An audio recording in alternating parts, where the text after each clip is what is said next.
Hi everybody, it's Brianne here with Kind. We're here tonight with the Boob Show. I have my famous boob with me tonight. I'm actually talking about nipple sizes. I thought I had a hole in my nipple, but I don't, so we're good.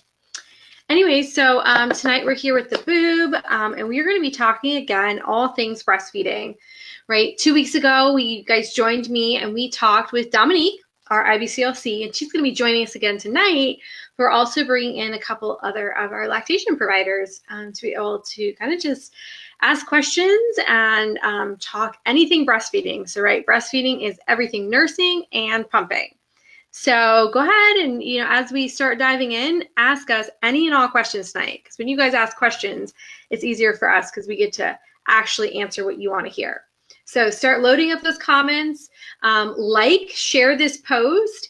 And tonight we are giving away a gift set. But if we get a lot of viewers and the engagement's really good, we'll give away the entire Kind collection tonight.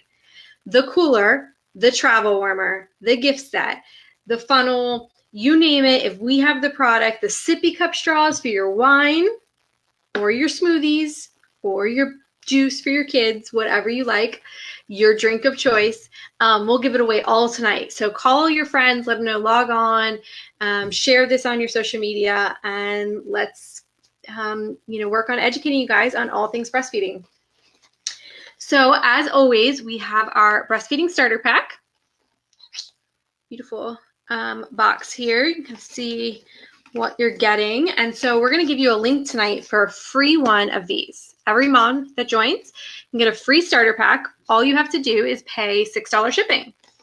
So I'm going to open it up and kind of show you what's inside for those that don't know our system. We are up to 59 viewers. Keep it up, guys. We are definitely close to giving away an entire collection. So as you can see in here, we are going to have, pull this out. You're going to have your sets of adapters. And so you will screw your flange onto the adapter and then screw your pouch directly on. So this is my boob. I have a flange on it. You would take your flange, attach it on, and pump directly into the pouch. And then when you're done pumping, you'll take off your flange and adapter. I forgot my flange tonight. Sorry, guys. And you'll screw the lid on and store it. So you store it in the fridge, freezer, all just depending on storage guidelines. And then when it's time to feed, you can warm it up in our warmer or in a under warm running water. And then snap it in to our holder. Unscrew the lid, my famous nipple that I always lose, and pop it on and feed directly from it. So here you go, all in one system. When you're done, the best part, the bag goes in the recycling, right? Because no breast milk storage bag on the market is reusable. So all of them can only be one-time use because the sterileness of them, but you can recycle them. So chuck this in the recycling.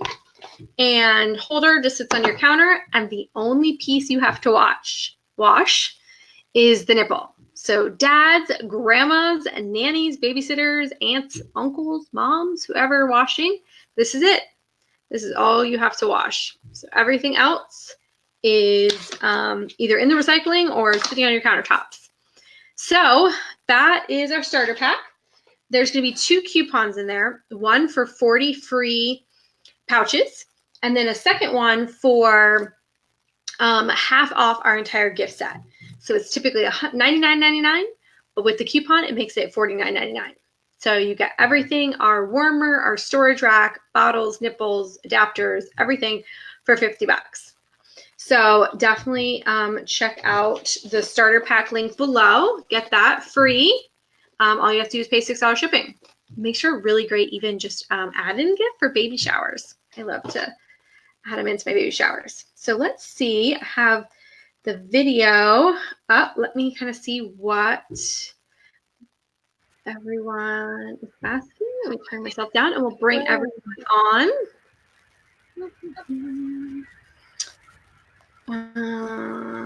Let's see. There was some questions about flange sizing. Let me, how can you tell what size flange you need from Linnell and Faith? They both asked about flanges. Ooh, flange size fitting. Dominique? Hi. Yes. Hi. Anybody want to? I'm sorry. Do you want It's to hit on going in that or and no? out. I didn't. It's going in and out.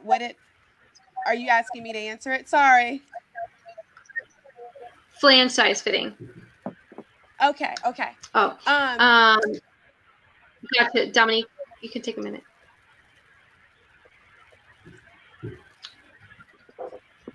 Okay, so Kristen, can you take her out? Yeah. So anyway, okay, flange size fitting.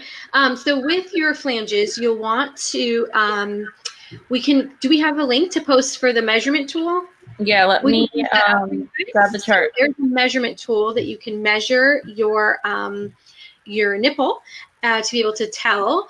And then we can also post a picture. So basically you don't want the nipple rubbing on the edge of the flange. And then, but at the same time, you don't want it where there's a lot of room surrounding either side. So when it gets sucked in, you really just want just enough room on either side where it's not rubbing. The other thing that we see is like elastic nipples, we call them, where if the nipple, no matter how big you go, is being pulled to the back of the flange and is hitting, we call that elastic nipples. And so you would need more of a insert such as like Pump and Pals. So here you can see the picture that Kristen's posting where you can, measure in millimeters and then go up about 2 to 3 and should give you your flange size. Now at the end of the day, the biggest thing you want to do is look at the correct fit. So as you can see the picture here, if it's even though you might say it's a 17, but if it looks too small, then it's too small. So again, most of the time the measurements do add up, but every once in a while, not as much. So what if my nipples are super elastic when they touch the back of the flange? I can't go down a size or it hurts really badly. I also can't cut my pumping session. So yeah, I'd highly recommend something like Pump and Pals. And the Pump and Pal team can really help adjust sizing and stuff, but it angles it down. So to help avoid that, and that will be, kind of the best option for you. So hopefully that helps with flange fitting. And you can always, we have a lactation consultant, so elsie@kind.com. You can actually always email her a picture and she can kind of help guide you on whether it's a proper fit or not. Okay, so let's see. Suzanne has a question tonight with us. What's the best way to get exclusive pumping close to breastfeeding? Erin, you want to take that? I can try. I'm trying to think what that might mean. So I think for me, I know when I was traveling, I, would try to, if your question means like, how do you get exclusively pumping as close to nursing, right? Because breastfeeding is pumping. So Right. It's close to, I'm assuming, nursing. And so, for me, if my baby was going through growth spurts or anything like that, I would pump, closer together to like mimic that, and just really use my pump to mimic my child's like timing and amount or like frequency of pumping. So I know I did that. I don't know. Do you have any other suggestions on? Yeah, I mean, I think so. When I was exclusively pumping with my first, then I would do that. Or like, I was exclusively pumping for the first 8 weeks of my son's life. So like right in the cluster feeding, right? So we were missing a lot of that cluster feeding time at the breast. So I would, like if he wanted to eat, then like my husband would feed him a bottle and I would pump. So that it was, even if it was shorter sessions, I would do it, at the same time as he was doing that. Not all the time, but so that I still mimicked that same cluster feeding that he was doing.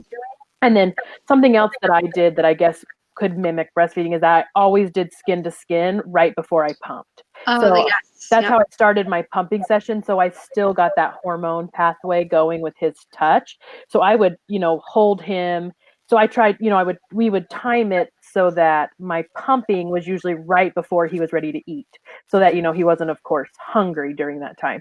But I would start with some skin to skin with him. I would pump, and then either if I got done in time, I would feed him, or my husband would feed him while I was pumping. Mhm. But yeah, so I guess that timing aspect could work out like that. And then the skin to skin, there were even some days out of desperation that I held him and pumped at the same time. Yeah. And that, Yeah. so I would either do like wear my hands free bra and do both sides, or I would do one side at a time. Or sometimes he was learning to latch in that period, so he would nurse on one side and then he would be frustrated, so we'd pump the other, whatever. But I Yep. think probably the best advice would be just follow your baby's schedule. So don't like skip pumping sessions if your baby is adding in a feeding session. For sure. I agree. Yes. Jamie's 39 weeks and 4 days. Congratulations, Jamie. The whole Yes, set. she's beyond ready. I remember that stage of really wanting to just be there, but baby comes and baby wants. So 40, 41 weeks, 42, whatever they come. So keep hanging in there. Love the system. How about tips about coming back from mastitis? Dominique, thoughts on any tips for that? So it's really just, making sure that you're emptied. So I usually tell moms that if their supply does dip after mastitis, to just pump after their baby nurses. A, to make sure that they're really emptied, and B, to kind of help tell your body, hey, we still need the milk, so that the supply will boost. But also telling parents to be careful not to do it too, go into overdrive so that you don't get mastitis again.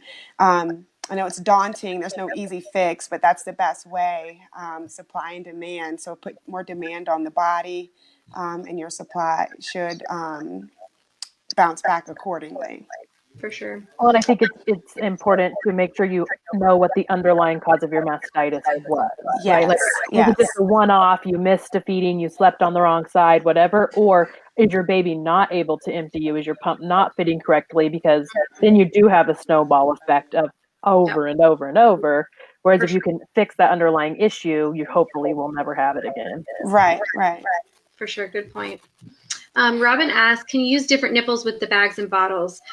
So yes, you can use our adapters. Like if you had an Advent, I don't have a nipple on me, but if you had, let's say, an Advent nipple, you could just screw on this and put on a different nipple, or, depending on the adapter to fit the nipple. So Dr. Brown's or Medela nipples, you would use the Medela adapter. So yes, you can use other nipples. As far as, Rachel, hi, Rachel. So Rachel actually is one of our, we're working with Wix to provide moms with milk storage bags. And we've been working with Rachel through one of the Wix agencies. And she asked, how can I help my WIC moms that I work with to help them keep their supply? I've told them to add pump sessions and to nurse on demand, but sometimes it doesn't help. What else can I do to help? Well, I think, I was a WIC peer counselor for 3 years. So. Oh, good. Sorry. Sorry. Sorry. That's okay. I was a WIC peer counselor for 3 years. So that's something that, is pretty comfortable to me, working with WIC moms. And I think first, the first thing that is important is to learn their story. So learn what's going on in their lives and what may be affecting their ability to add in nursing or add in pumping sessions. Many of them have gone back to work really quickly. Yes. They may have different support systems than, other families are used to. They may be just having additional challenges. So first finding that out and then meeting them where they are. So can you add in one pump session a day? Would that be comfortable for you? Can you add in 2, 3, whatever? And meeting them where they are, because I think all moms, not, just WIC moms, but all moms can get overwhelmed very easily when they feel like they're not making enough milk and they have to be attached to the pump or the baby all day. That's very overwhelming.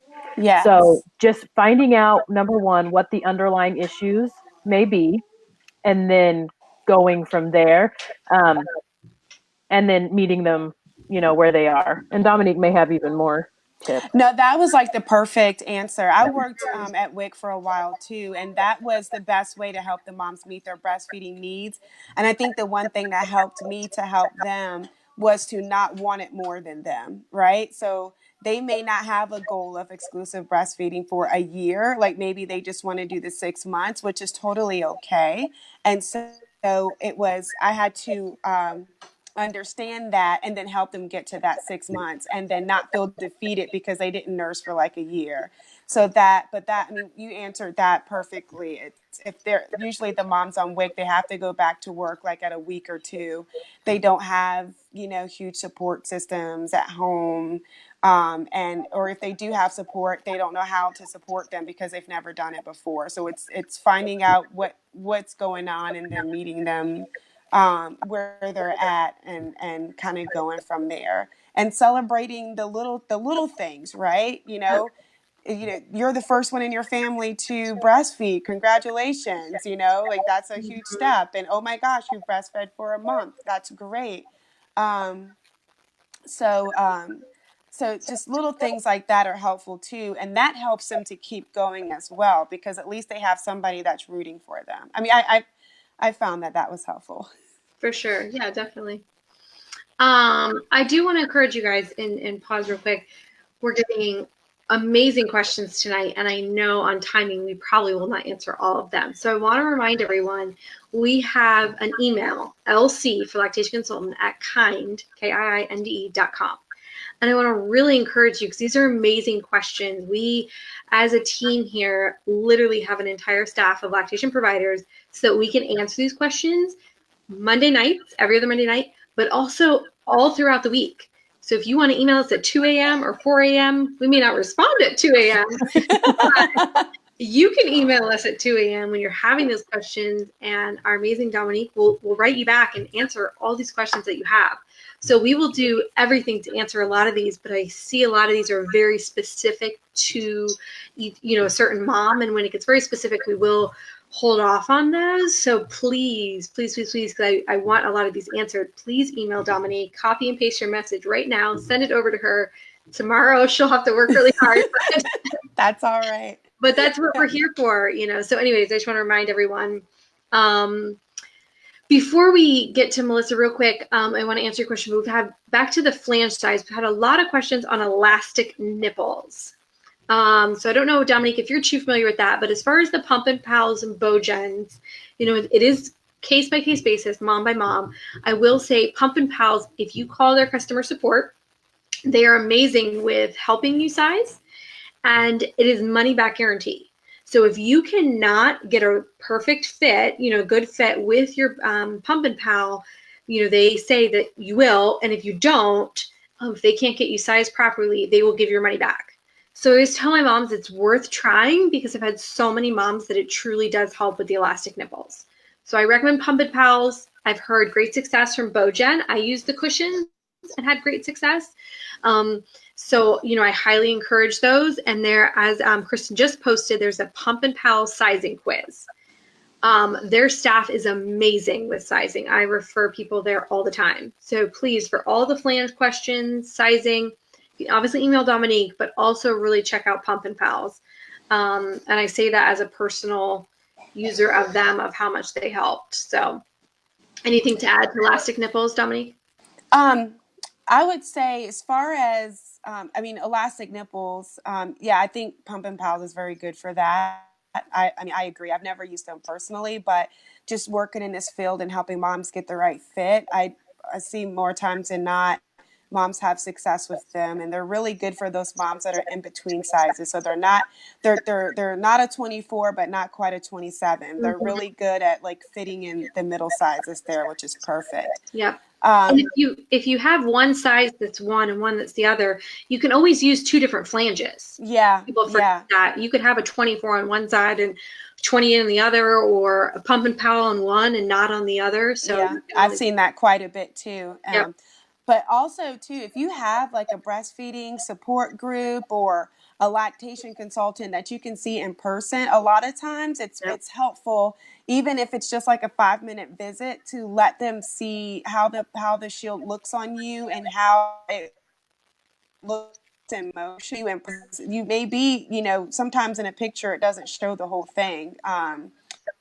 but in person they can kind of see what's going on. A lot of times lactation consultants have various different shields on hand that they like just for sizing. I know me Yep. personally, I have like a ruler that has diameter where I can measure mom's nipples right then and there and say, oh, it says you need this size flange. Let's try this flange in motion and see what it looks like. And that, so sometimes I know you don't want to, drag your baby or go, go to another appointment, but sometimes it's beneficial, at least for that. That way you're comfortable, because if you're exclusively pumping, you're doing this like 8 to 12 times minimally in 24 hours. So you got to be comfortable, or else it's going to start wearing on you. So sometimes it might be worth it.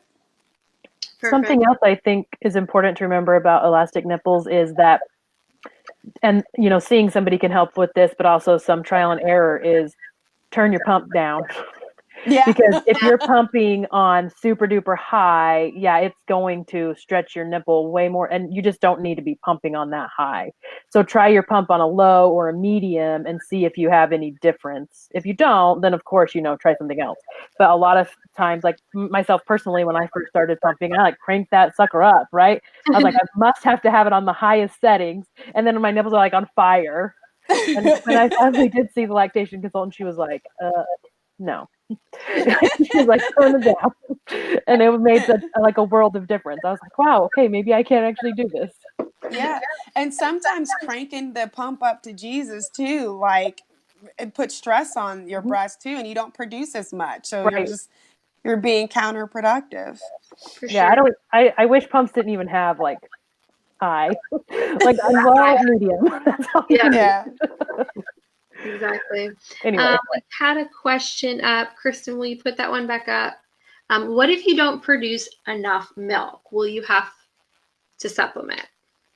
Yes. This was kind of overall kind of talk about low, milk production. Yeah. Supplementation. Well, first of all, if you feel like you have low milk production, I strongly suggest that you work with a lactation consultant to get to the heart of why the supply is low. Sometimes it's a mommy issue, sometimes it's a baby issue, sometimes it's a latch issue. All those things can be sorted out, troubleshooted, and figured out with an in-person consult. Second to all of that, if you're not meeting your baby's calorie needs per day with the supply that you have, I do suggest that you supplement. That can be with your pumped milk if it's a transfer issue with the baby. That can be with donor milk, or it can be with formula. But we definitely want to make sure that the baby is getting their calorie needs per day. So if you cannot meet that 100%, we have to supplement with something else, because then that's just not fair for the baby. For sure. Yeah. And I think, it really comes down to, like Dominique said, is really what is it? Is it maybe nothing? We maybe feel it is because they're, nursing extra, but there's really not a supply issue. They're just going through a growth spurt or just wanting to nurse. Or is it truly something? And then, what is that? Is that something that's, we can fix? Or is that something that comes down to, something that is polycystic ovary syndrome, something that's a little bit harder to work through, or insufficient glandular tissue, or something that moms just have and may not be as easy. So, yeah, that's great. I want to pause. Paige is having contractions right now. Oh, wow. So congratulations, Paige. And I hope everything goes smooth and well for your delivery. Hopefully they're not too close together while you're watching, but hey, I'm really glad we could be here. I'm a doula, so if you need a little coaching, just put a note down and we'll provide doula services through Kind as well. Doula Something Kind. I want to add about the low supply or the low production or what have you too is that just a reminder that if you do have to supplement, that does not have to mean the end of breastfeeding. Yes. So supplementing sometimes can be temporary, just to give you a boost while you're figuring out what is going on. And sometimes supplementing lasts your entire journey, but that doesn't mean you have to stop breastfeeding. It's not one or the other. It's not all or nothing. It's every drop of milk that you give your baby of your own milk is enough and worth it. So just remember that supplementing doesn't mean the end of your goal. That's right. For just sure. have to, kind of shift your path. But Yeah. I think that's something a lot of moms I see are like, okay, Buff, it's the end. And Yeah. it's like, no, that, sometimes it's temporary, and sometimes even if it is the entire journey, it's still your baby's still getting your milk, and you've not failed or anything like that. Exactly. It's Exactly. all helpful. Yep. Tiffany and Christine were asking some questions on nipple. I'm going to kind of loop them together. Tiffany specifically asked, what does it mean for dark spots to appear on my nipples after pumping? I exclusively pump every 2.5 hours. Then Christine was like, what about nipple blanching and vasospasm? It makes it hard to pump because it hurts so bad. So kind of have like dark spots as well as the nipple blanching. Dark spots, I go see your lactation consultant or your OBGYN. I have no idea what that is. Yeah, me either. The only thing I can think is maybe some like bruising if your pump is too high or too small. Yep. But that would it be go go away see or your does it lactation stay? consultant. Yeah, I would definitely go see a lactation consultant for that. I have no idea. And then as far as vasospasms, there can be a couple of things going on as far as that. Your flange size may not be a good size. It could be too small and it's compressing and pinching the nipple, causing the vasospasms or the blanching. So make sure that your flange size is a good fit. Again, if you're not able to do that by yourself, go see a lactation consultant so that you guys can sort and measure and figure out what size flange that you're going to need. Another thing that could be going on is that what we talked about earlier, maybe you're pumping too high for what your boobs can tolerate. So maybe try turning down your pump and then maybe gradually increasing it instead of cranking it right on up as soon as you put the flange on. Because maybe that's just your breast telling you, back off, I can't do this. And then another thing that could be happening is you may have a situation called Raynaud's phenomenon or Raynaud's syndrome, where it's just an issue with like the nerve endings there, that when you are nursing or pumping, the compression there is restricting the blood flow and causing that initial blanching, and then as the blood comes back, that the changing of the colors. If that is the situation, I know if you go see lactation, there's a hierarchy that you can, based on what's going on, that they can rank to see if it's Raynaud's or not. And if it is Raynaud's, then there is this treatment that you can choose to try to see if that makes it better. So, and I guess nipple blanching, I saw the question, is your nipple turns like white or if you have darker nipples, it's usually like a super light color other than what they normally look like at rest. For sure. Thanks for that. Yeah. Other thing we got asked quite a bit is breastfeeding in pregnancy. So like, is it safe? Can I do it my entire pregnancy? Will there be a time it's not recommended? Just kind of overall pregnancy and breastfeeding. So I think like for me personally, I will say each case you really need to talk to your provider, because if there's, high risk or, preterm labor, all that. For me personally, I was breastfeeding before my pregnancy, and in talking to my provider, we decided it was, okay for me to breastfeed through pregnancy. But during my pregnancy, I did start having preterm labor, and we did choose to stop temporarily and to see if it would help. I did stop having preterm labor. So whether that was part of the reason or not, because we did try some other things. But either way, we did choose for the remainder of the pregnancy to not continue breastfeeding. But once I had my son, my second, I did start tandem nursing and breastfeeding again of my oldest. So again, it is not, it is, you do not have to stop breastfeeding per se, but it is just best to talk to your doctor regarding your specific pregnancy and situation and healthcare concerns. And if at any time you do have to stop, know that it may not be the end all for your little one.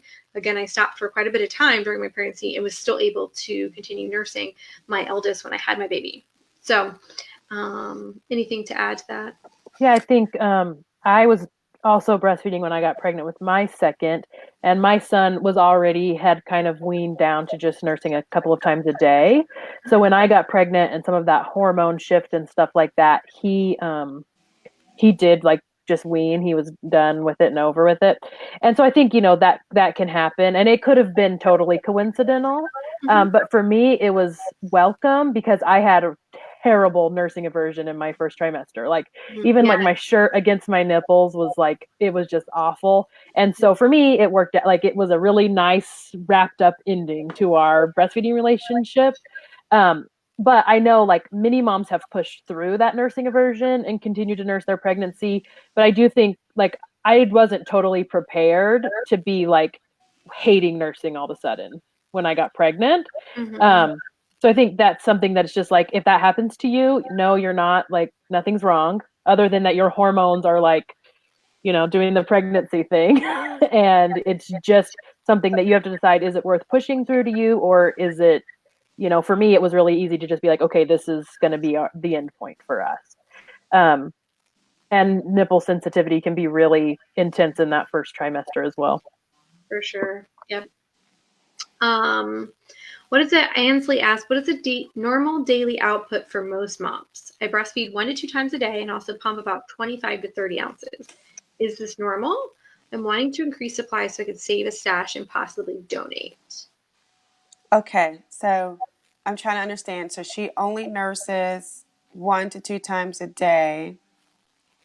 And I guess she's pumping the rest of the time. I'd say normal depends on the mom and how much milk her body makes. But what is a normal amount for babies to need, you are pumping that. So typically a baby that's about a month old will need about a month or older will need about 24 to 32 ounces a day. So you're right there in that range for output. So I wouldn't change anything as far as that. As far as storage, if you're only nursing, I mean, you're right there at the daily intake. So I guess I don't know how often you're pumping, but you can try pumping a little bit more to increase your supply for putting in the storage, I guess. But right now you're making exactly what the average baby would drink on a daily basis. For sure. And so, yeah, you could be just enougher, or, again, if you are going longer stretches in between, you may be able to add an extra pump and try to get that up. We are at, if we get a couple more viewers, we will definitely give away our entire collection. So please share, we really want to help answer all these questions while we're live, as well as after the show as well. So give us lots of hearts, and we will answer Brianna's question. When baby gets older and nurses just a few times per day, does your supply lessen to accommodate, or do you still need to pump frequently? Brianna, that's up to you. I know when my kids started to nurse less, I was not hopping on that pump. Your breast milk is supply demand. So if the demand goes down, the supply will go down. If there's some reason why you do not want that supply to go down, but your baby is demanding less, then yes, you will need to pump. So for instance, say your baby is weaning themselves at they're 1 or 2 years old, they're weaning themselves, but you have a friend that needs breast milk and you want to pump for that friend. So if you continue to pump, then your supply will stay where they're at, even though your baby's not nursing. But if you don't have anything like that going on, and your baby's at a weanable age and they're doing fine and you're fine with it, then that's the natural process. That's how it happens. Your baby gradually drops feeds and your supply will gradually go down. For sure. We've got a lot of questions on food and things, what can I eat? And I'll be the first to say, you can eat what you enjoy. Just eat. Just eat. I mean, so at the end of the day, baby is going to get the nutrients just like they did in pregnancy first. You, though, on the other hand, if you are eating candy and soda and hamburgers, you're going to obviously probably feel not the greatest, and your energy is going to crash and all that, already from being sleep deprived too. So, at the end of the day, you want to make sure that you feel, or that you're eating healthy foods for your own nutrition. But as far as, oh, do I have to eat X amount of broccoli in order to get X amount of nutrients into my breast milk? All of that, no. Your breast milk will have the nutrients. Now, you can eat healthier fats, such as, stuff like avocados, let's say, to have healthier fats to be able to, change that. But other than that, you cannot change the actual contents of your breast milk by eating, if I eat 3 grams of protein, my baby's now getting 3 more grams of protein. It doesn't work like that. So, as far as all the different like cookies and brownies and smoothies, and if you enjoy cookies, eat it. Some moms have, had great success. There's not research behind that, but if you don't like cookies, don't eat it. Like, I had a mom once that literally was like, oh, I'm so tired of vomiting. And I was like, why are you vomiting? She was like, because I keep taking that tea and that drink. And I was like, she was like, that's how my breast milk's going to increase. I have to do that in order to get more milk. I was like, no, you're vomiting. That's not good. Right. So, and then how much nutrients is she getting at that point? It's all going in the toilet. Exactly. So again, if whatever you enjoy eating, please eat, drink to thirst. If you're thirsty, drink. Do not have 50 gallons around you thinking, we're not cows, so water does not equal milk. Anyways, Dominique, do you have anything to add, or Erin? Yeah, I always tell moms, don't let the internet dictate your diet, because they'll have you eating air and drinking water from some spring that you can't get to anyway, so it doesn't matter. You'll die of dehydration by the time you get there. I tell moms to eat what they want to eat, drink what they want to drink. Let the baby tell you if they can't handle it. And stay away from like the fun stuff, like heroin and cocaine, all that stuff. Don't do that. But anything else, you're free. Yes, disclaimer, we are not encouraging. That's right. So no fun stuff, normal stuff. Eat whatever you want. Even if you didn't eat it while you were pregnant because the doctor said you couldn't, you can now eat it. It's fine. Exactly. Lindsay, baby will breastfeed for a few minutes, but then release and cry like he's in pain. Switching positions and sides gets another few minutes, then cry again. Returning to the original position often results in a few more minutes. What could be going on? Ooh, detective.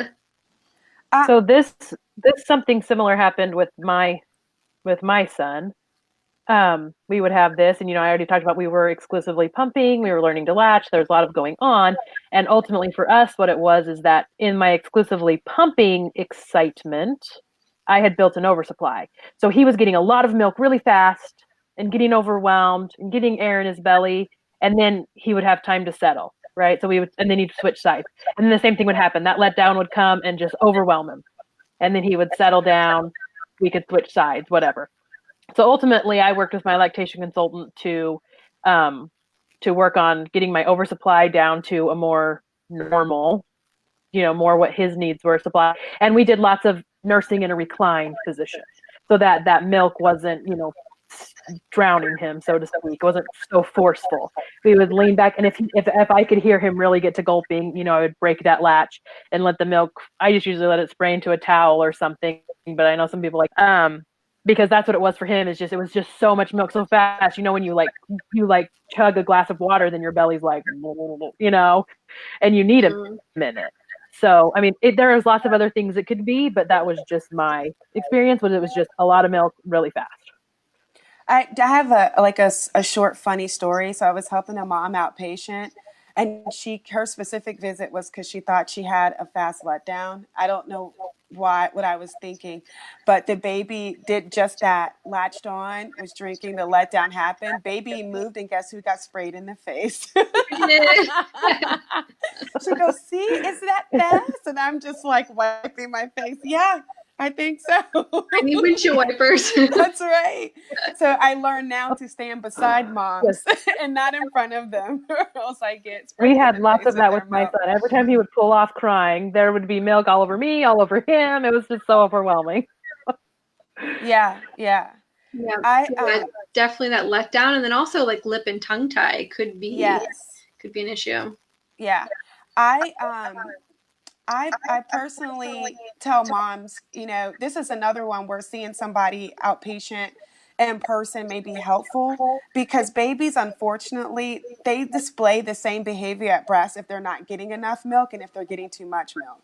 So, I hear this, and you guys, the first thing in my head was like red flags. Maybe the flow wasn't fast enough, but you hit on a good point that it could be too fast as well.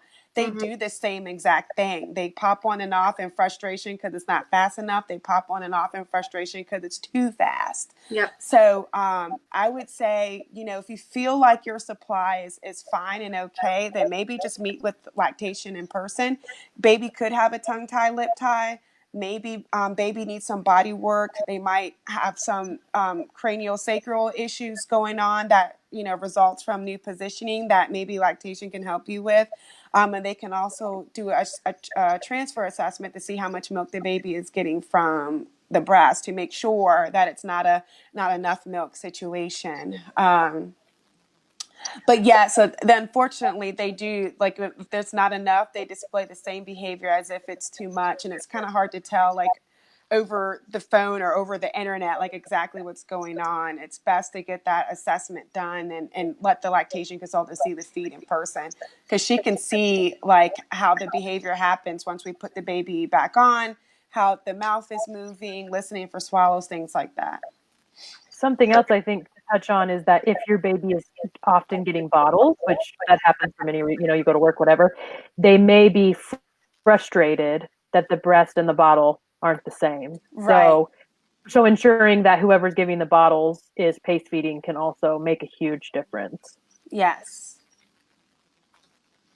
Yeah, definitely. So Ruby asked, what is the best way to check weight outside of the doctor's office?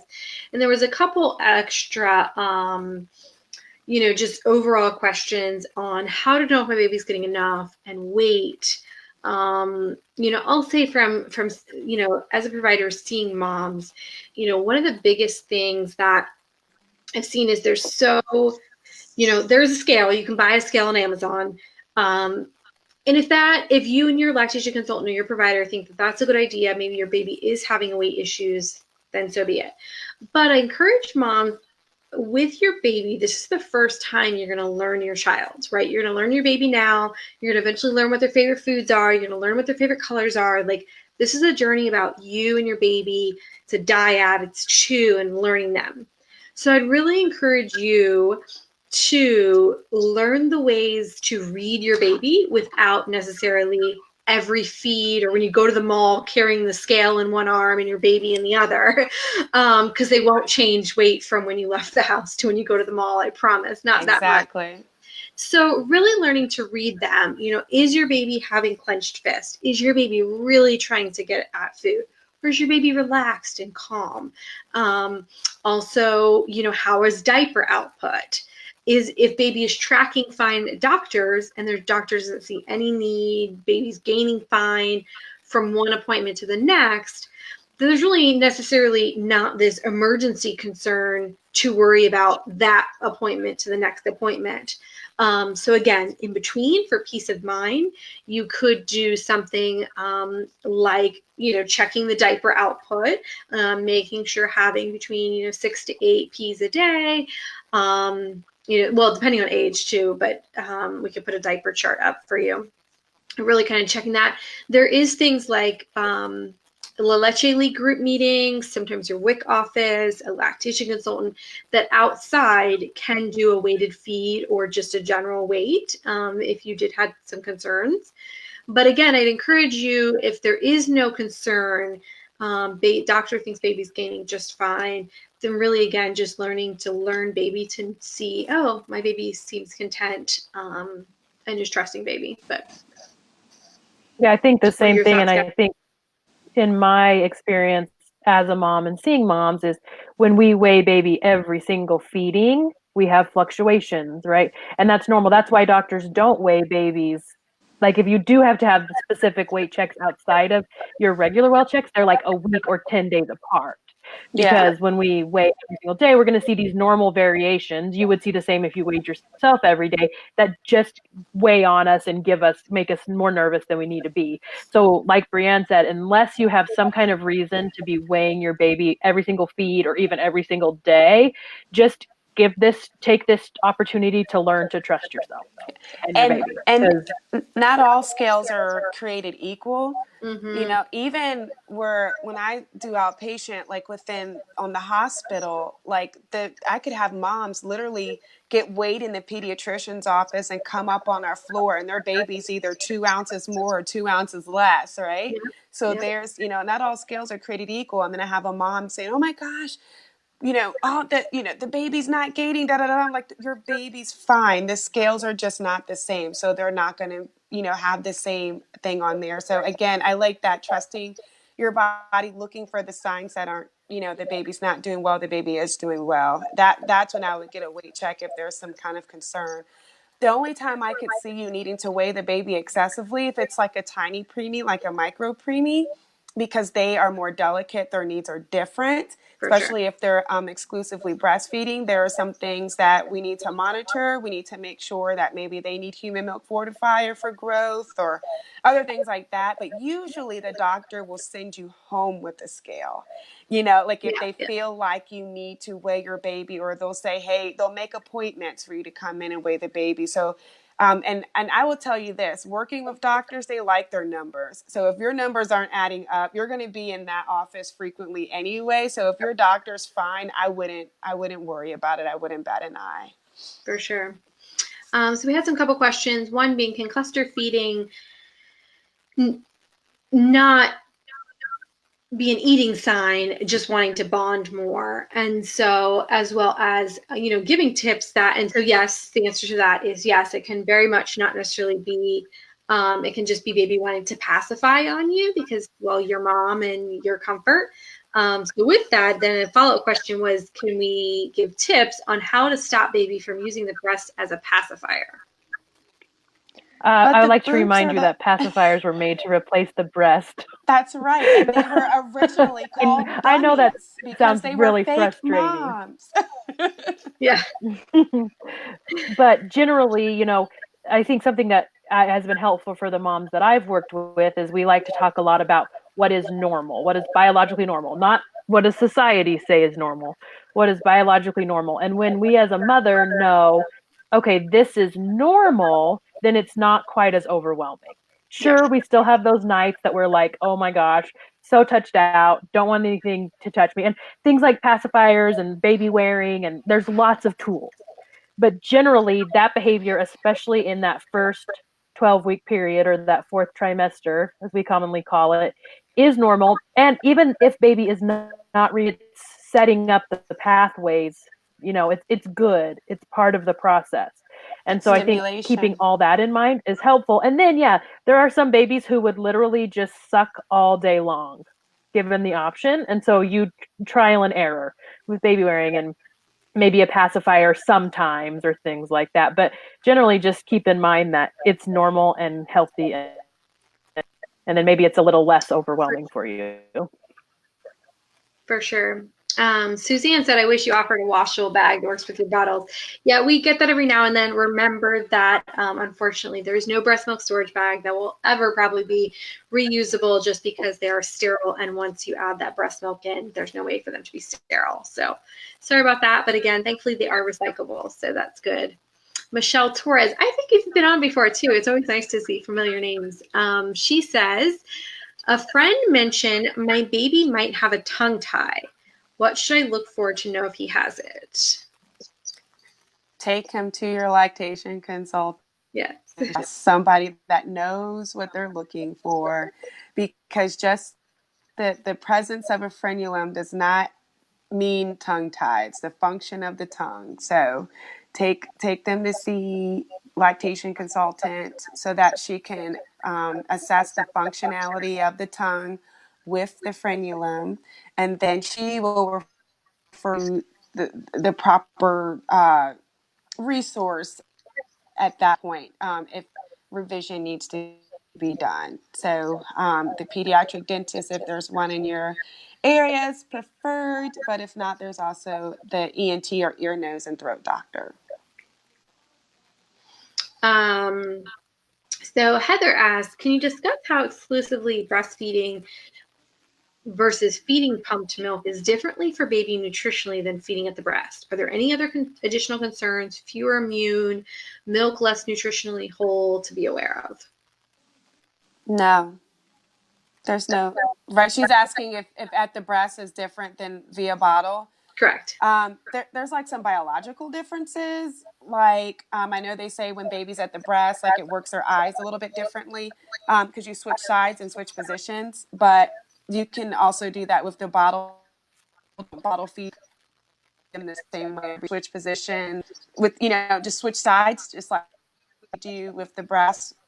I guess they say that at the breast strengthens their jaw muscles and stuff. But a person that can't talk, so I'm going. Yeah, exactly. Like I don't think it's. I mean, I was bottle fed. I feel like I talk fine. My dad. I think country, the important thing is that the differences are minimal. Yeah, they're very minimal. As far as the nutritional makeup, I mean, I believe it's just going to be the same. The only difference is it's going to be how sometimes the breast milk can change, like during the middle of the feed. You may miss that, but that doesn't mean that the milk is still bad. Because if you think about it too, preemies in the NICU, they get pumped milk. If it wasn't nutritionally good, they wouldn't do it, Yeah. and they thrive and they survive and they live and they get up and on pumped milk, and sometimes it's not even their mother's milk. So Yep. if you have to worry about something, I just worry about pace bottle feeding. I wouldn't worry about the differences of babies at the breast or if you're pumping exclusively. I think your baby's going to be healthy fine regardless of whichever one And you choose. I think it's important to point out too is that, for a lot of those things that maybe, I hate to even use that term again, like Dominique brought up, the NICU is that skin to skin. That's something that is really therapeutic. You're going to get a lot of those same hormonal benefits. You're going to get some of that, the air exchange and things like that. So, I mean, that's really a lot of those benefits of being at the breast are that skin to skin time. And you can do that anytime. You don't have to be nursing your baby to be sharing skin to skin time with them. Yeah. For sure. I do want to say, Megan, feel free to reach out regarding your comment. We'd love to answer that offline. Seema, my son gets very painfully gassy despite being exclusively breastfed. What can I do to help? Oh, it depends on what's going on. If he's gassy because your flow is too fast, you can try lay back a position that has to be more upright, so that flows it too fast. So they chair to create gassiness. If baby has restrictions in the mouth, that can cause excessive gassiness. How old is your baby? Is your baby old enough as me? Sneezing and babies are just gassy. Babies are. So I think Dominique's breaking up a bit, so we're going to take her offline. Well, I think my son, he was super duper gassy, going back to what we talked about before, that he was getting a lot of milk really fast. So he was gulping, he was taking in a lot of air, he was having sloshy tummies. And so ultimately what fixed our issue was getting that under control, right? We did a lot of the laid back nursing, got my oversupply under control, but some things we did to help in the interim, we did a lot of infant massage. So there's lots of different places you can learn infant massage. Sometimes hospitals offer it, or parenting centers, or pediatricians, whatever. But there's some certain movements that you can do on the baby's tummy that help to move the gas through the stomach. You can do it on adult tummies too. It's really great for digestion. And we also tickling legs and warm baths. So something my lactation consultant at the time reminded me again is that are brand new. They've been inside, everything was kind of done for them. And now, like, I'm sure I could imagine the very first time I ever had a gas bubble, like, that's weird. Right. And And the only way your baby can communicate to you is through crying. So that's just what they're telling you is this feels really weird and I don't like it. And so it doesn't necessarily mean that I wouldn't say they're not hurting, but it doesn't mean that they are like really as in distress as we feel like they are. It's just their one way to communicate that this feels weird and I don't like it. But doing some infant massage or things like that can help. And maybe now that Dominique's back, she can touch a little bit more on the other underlying reasons that are more clinical. Oh, sorry, I don't get kicked off there. What I was saying is that it's kind of, you touched on it a little bit. Outside of latch positioning, milk flow, babies are just in general very gassy creatures. Their bellies are new. They don't digest perfectly. They're trying to do this on their own where mom had to do it for them. So it's not going to be perfect and they're going to be gassy. Their gas is going to smell a little bit. It's all totally normal. It's when you start to mess with things is when you start to get some of the issues. So I like the suggestion of bicycle kicks and belly massages, lots of burping between breast, and sometimes even like my really gassy babies, I suggest maybe like a pre-burp. So before you put the baby on the breast, maybe try to burp them a little bit and see if you get something else and see if that helps. But generally they outgrow it if it's a young baby. That was the case for us. Mm-hmm. A couple people asked if we could talk about and it probably unfortunately has to be our last, but like clogged ducts and milk blisters and that kind of thing. And so, as far as clogged ducts, we actually featured LaVie not too long ago. And, the biggest thing with clogged ducts is really, again, same thing with mastitis that we discussed is what is the root cause of it? Did you go too long in between the pumping session? Do you have an oversupply? Is there, an issue with baby not transferring well? Like really seeing that lactation provider, or at least reaching out to our LC on staff to maybe just help get some basic answers to get you kind of in a direction. Hopefully you can eventually see a provider. But so finding out the root cause, and if you do have it or you're prone to it, there is different things to really help massage out, if this is your breast here, to really help massage out the duct, taking the end of like an electric toothbrush, like anything to kind of break that up to avoid, it leading to mastitis. Do you have a lot of experience, Dominique, in milk blisters and blebs and that kind of thing? Yeah, so nipple blebs or nipple blisters are usually a milk duct trying to get out. And so it looks like a little pimple right at the, somewhere on the tip of your nipple. I know I usually don't suggest this, but I know there's a suggestion to try to aspirate it or scrape the skin off and see if nursing or pumping you can pull it out. Usually whatever comes out of there is kind of stringy, cottage cheesy looking. So with those, I usually say you try to nurse or pump them out. The baby's very strong vacuum can get them out, and usually they'll spit up whatever the stringy stuff is. Or you can try to pump it out. But generally, if you see that, there probably was a clogged duct or or something is forming. So definitely make sure that you're not going too long between feeds. Make sure you're emptying yourself well.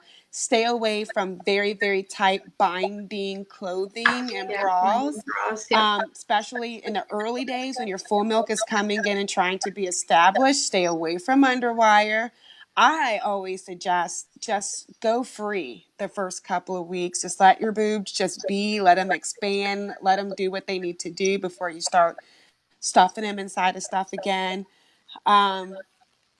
Make sure baby's nursing frequently. And if you're exclusively pumping, try not to miss any of your pump sessions. And that'll be the best way to kind of avoid clogged ducts and mastitis. When your baby is nursing, feel your breast, right? So feel for those lumpy spots. If you feel them, massage them while the baby's eating or while you're pumping. I was mentioned earlier, the electric toothbrush is really good. That massager looks handy. They didn't have fancy things like that when I was nursing my babies. I had to get in there like with my hands and finagle and stuff while the baby was nursing. But feel those hard spots, rub them out, rub them towards the nipple, help baby, help you to get relief those things, because if they sit there and they're hard and knotted, it's just going to get worse, and that's how you get your clog duct outside of the binding. For sure. So guys, we are at 10 o'clock, and we still have to do our giveaways, so we will have to finish up. We've had like, I don't know, over 400 comments, and they're all questions. So super exciting, lots of reactions, lots of viewers. We will have a little bit of a long night and day tomorrow. We will make sure to answer all of your questions. And if for some reason you accidentally got missed, or you have a very specific question that you'd like to take offline and not post here, lc@kind.com. Please email us, lc@kind.com. I'm giving lots of work to Dominique tomorrow. But, that's all right. But yes, so hearts, it's time for our giveaway. And guys, for your engagement and your amazing support to our entire lactation team, we are going to offer the entire Kind system. So the gift set, the cooler, the travel warmer, the sippy cups, the entire system is going to go to Ansley Stringer for our entire giveaway collection. So thank you, Ansley, and please email support@kind.com, and we'll get your address and get that all shipped out to you. We also have 2 other winners for an app. It's called Tit for Tot, and it's an app that has a bunch of breastfeeding emojis and all kinds of fun stuff. And so that is going to be Michelle Noose and Lexi Brock. So if you're those, please reach out as well, and we'll get you those codes for a free app. Don't forget about our amazing support groups. So feel free to go in there and ask any of these questions as well, to either get support from other moms, other family members, or our lactation providers as well. It's Kind Community with a K. So Kind Community with a K. And then if you are a, let's say, dad, grandpa, nanny, aunt, kind of the support person in mom's life, then that group is Kind Companions with a K. So Kind Companions or Kind Community, both with Ks. So go check those out. Please join our groups. If you're the winners, please email in.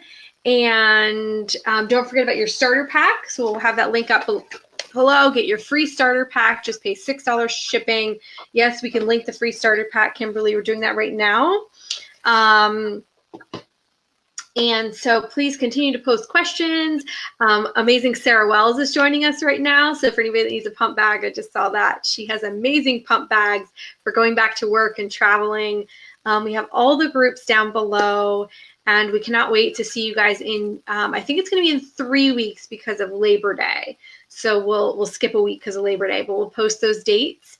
And we'll join you next month for more information on topics that you guys have asked about. So thank you again, guys. Thank you to our entire team. And we'll see you in a couple weeks. Take care. Bye.